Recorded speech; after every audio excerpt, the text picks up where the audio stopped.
തിരുവോണ നാളിൽ നമ്മൾ വന്നേക്കുന്നത് ഒരു സ്പെഷ്യൽ മാമ്പഴ പായസവുമായിട്ടാണ്. അതിലേറെ സ്പെഷ്യലായ സന്തോഷമേറിയ ഒരു വാർത്തയുണ്ട്. നമ്മുടെ ഫാമിലി ഇന്ന് 1K+ ആയിരിക്കുകയാണ്. എല്ലാവർക്കും സപ്പോർട്ട് ചെയ്ത് എല്ലാവർക്കും നമ്മൾ നന്ദി പറയുകയാണ്. വളരെയധികം സന്തോഷമുണ്ട്.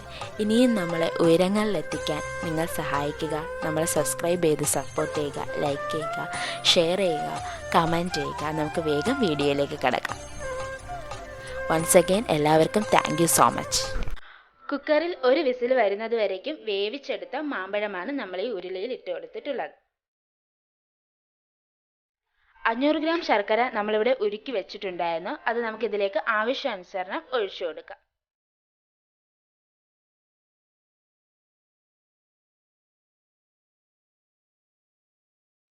ഏകദേശം പകുതിയോളം നമ്മളിപ്പോൾ ഒഴിച്ചു കൊടുത്തിട്ടുണ്ട്. ഇനി നമുക്കിത് നന്നായിട്ട് വരട്ടിയെടുക്കാം.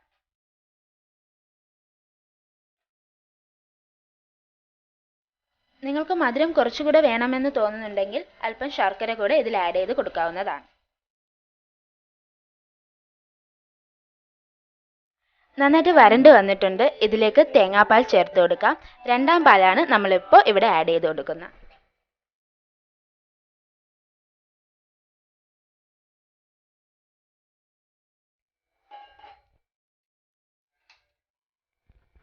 ഇനി നന്നായിട്ട് ഇളക്കി കൊടുക്കുക.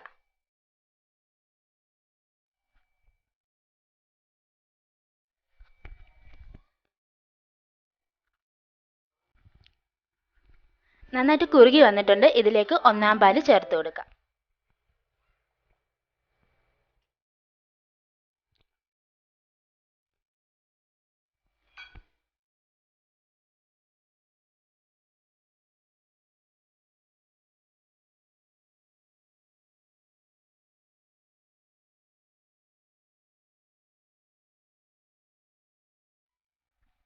നമ്മുടെ പായസം ഇവിടെ റെഡി ആയിട്ടുണ്ട്. നമുക്ക് 2 സ്പൂണ് നെയ്യ് ഇതിലേക്ക് ഒഴിച്ചു കൊടുക്കാം.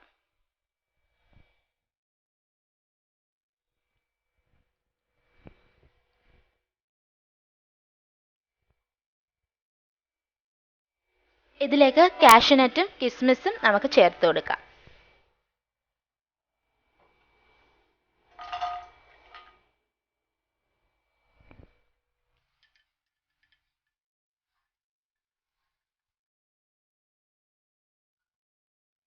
ഇനി നമുക്ക് ഈ കാഷ്യൂനട്ടും കിസ്മിസും നമ്മുടെ പായസത്തിലേക്ക് ചേർത്ത് കൊടുക്കാവുന്നതാണ്.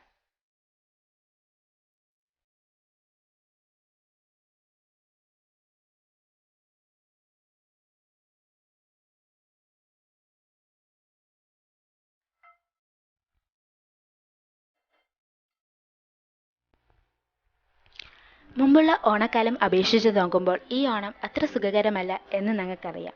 എന്നാലും പൂക്കളം ഒരുക്കി, സദ്യ ഒരുക്കി, ഇതുപോലുള്ള ചെറിയ ചെറിയ പായസങ്ങൾ ഒരുക്കി ഈ ഓണക്കാലം നമുക്ക് മനോഹരമാക്കാം. ഈ കൊറോണ കാലം നമ്മൾ തീർച്ചയായും കടന്നു പോകും. എല്ലാവർക്കും ഞങ്ങളുടെ മനം നിറഞ്ഞ ഓണ ആശംസകൾ.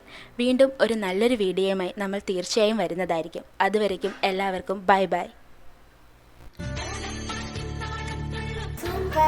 എല്ലാവർക്കും എൻ്റെ ഓണാശംസകൾ.